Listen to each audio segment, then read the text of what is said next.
सभी साथियों का धन्यवाद। आज यहाँ पहुंचने पर हम एक विशेष मुद्दे को लेकर यहाँ पहुंचे हैं। मैं नरेश मग्गू, मेरे चाचा जी कालूराम मग्गू जी हैं और पिछले दिनों इनकी इमेज को खराब करने के लिए कुछ स्वयंभू हैं जो लोग गुंडागर्दी और भू माफिया के लोग हैं।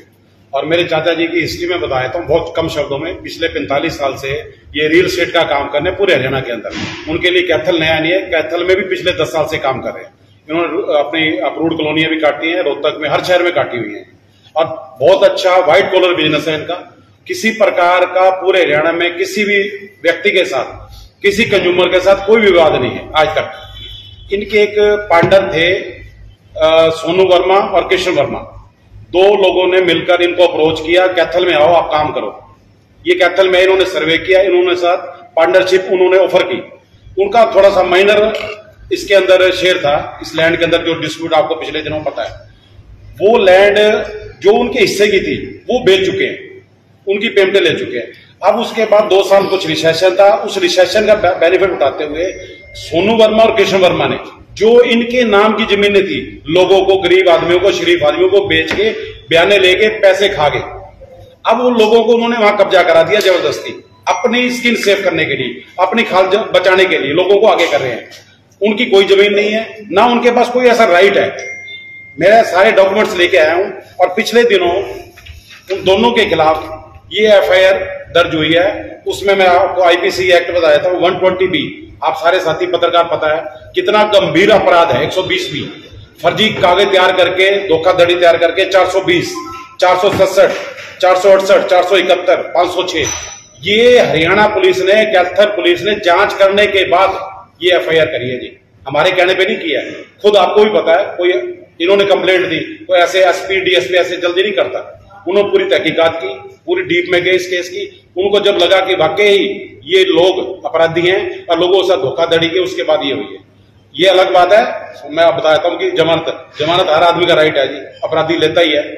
वो बेल पे हैं, एक्यूज्ड आज भी हैं और जो उन्होंने धोखाधड़ी से कागज तैयार किए हुए हैं उसमें भी वो फंसे हुए हैं। हमने एक कंप्लेंट और दे दी हरियाणा सरकार को, हरियाणा पुलिस को, उसके लिए इन्वेस्टिगेशन चल रही है। जल्द एक नहीं कई एफआईआर उनके ऊपर दर्ज होने जा रही है। पूरे शहर के अंदर भू माफिया के नाम से मशहूर हैं वो। और हमारा आज तक पूरे कैथल के अंदर पिछले 9 साल से कोई एक व्यक्ति ये कह दे इनके परिवार ने एक पैसा भी लिया हो, रजिस्ट्री ना कराई, इसलिए हम जिम्मेदार हैं और हमसे मिल सकता है वो। बताइए सर, कागज वो हमारे सामने प्रस्तुत कर दे, एसपी कैथल को कर दे, डीएसपी को कर दे, एसएचओ कर दे, कोर्ट में चले जाए, एक भी साबित कर दे, हम रजिस्ट्री कराने के लिए तैयार हैं। सब फेक करे, हम डॉक्यूमेंट्स के साथ बैठे हैं, सारी जमाबंदी, इंतकाल, रजिस्ट्री हमारे नाम हो रही है। आपकी लैंड ये भाई बेच सकता है क्या? आप बता दो। ये बयाना लेके खा गया और आप इससे प्लाट मांग रहे हो। उन्होंने पूरे कैथल के अंदर यही किया हुआ है। सर, रुद्रा कॉलोनी का जो मामला बता रहे हो, ये बता रहे हैं कि कोर्ट में विचाराधीन है, एक्यूज है वो। हाँ, कोर्ट में मामला चल रहा है ना। हाँ जी, हाँ जी। कोर्ट ने फैसला तो नहीं दिया ना अभी, ये दे चुके हैं ना। तो फिर सर कोर्ट में है तो कॉलोनी के लोगों को परेशान करना सर कहां नहीं, आप बिल्कुल सही पॉइंट। मैं लैंड का ओनर हूं, ये भाई जमीन को बेच सकता है क्या? मुझे जवाब यस सर नो में दे देना। उन्होंने वही किया हुआ है। आपने बिल्कुल सही कोट किया। आपके पास, इनके पास तो कोई राइट ही नहीं है सर। एक मिनट, इनके पास कोई राइट नहीं है। आपको जमीन बेच दी, जमीन मेरी है, मालिक मैं हूं। रेवेन्यू रिकॉर्ड में जाए, तहसील में जाए, पटवारी के पास जाए, तहसीलदार के पास जाए, उसमें चेक करें कि हमारे पास कितनी जमीन आज भी है, स्टैंड करिए। वहां रहने वाले लोगों का ये कहना है कि हमने तो पैसे दे रखे। किसको दे रखे हैं भाई साहब? आज तो समझ आ रहे हो, कागज हमारे पास नहीं कागज। एक मिनट ब्रदर, आपने कितना अच्छी बात कही है। चीज तो मेरी है, ये कैसे बेच सकता है? उन लोगों को भी अपील कर रहा हूं मैं आपके माध्यम से, जिन्होंने अपने हिस्से की करा के अब इनके नाम की बेच रही हूं। अगर आपकी बात भी मान लेता हूं, वो उन्होंने बेची हुई है, तो रजिस्ट्री क्यों नहीं करा रहे भाई? फिर आपकी बात का जवाब दे रहा हूं। अगर उन्होंने पैसे लिए हैं ना गरीब आदमियों से, जब भी वो खड़े हैं ना, उनके तो कब्जे करवा दिए नाजायज, पैसे खा गए आप, रजिस्ट्री क्यों नहीं करा रहे भाई? आपका राइट ही नहीं, इसलिए नहीं करवा रहे आप। रजिस्ट्री तो खुली नहीं है। ना, चलो रजिस्ट्री नहीं खुली, अपनी मलकियत के कागज दिखा दे। हर चीज का जवाब ब्रदर, एक मिनट, मैं हर चीज का जवाब दे रहा हूं। ब्रदर ने ये कहा भाई रजिस्ट्री बंद है, वो अपनी मलकियत दिखा दे। रेवेन्यू बोर्ड में जितने भी प्लाट धारक बैठे हैं ना, जिन्होंने पैसे दे रखे, वो तहसील में जाए, हमारे से मिले, हम उनको दूध का दूध, पानी का पानी।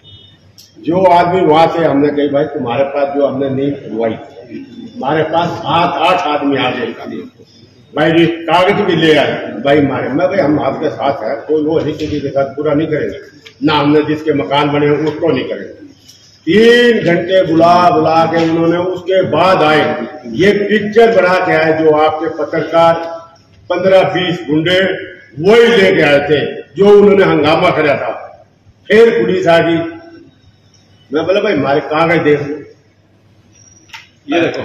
अब मैं दोबारा क्लियर कर देता हूँ, इस पे कोई नोटरी पब्लिक या हमारे में से किसी का कोई साइन, सब फेक का क्या करें। ये कॉपी आपको दे दूंगा, आपको चाहिए होगी ना किसी को, सब।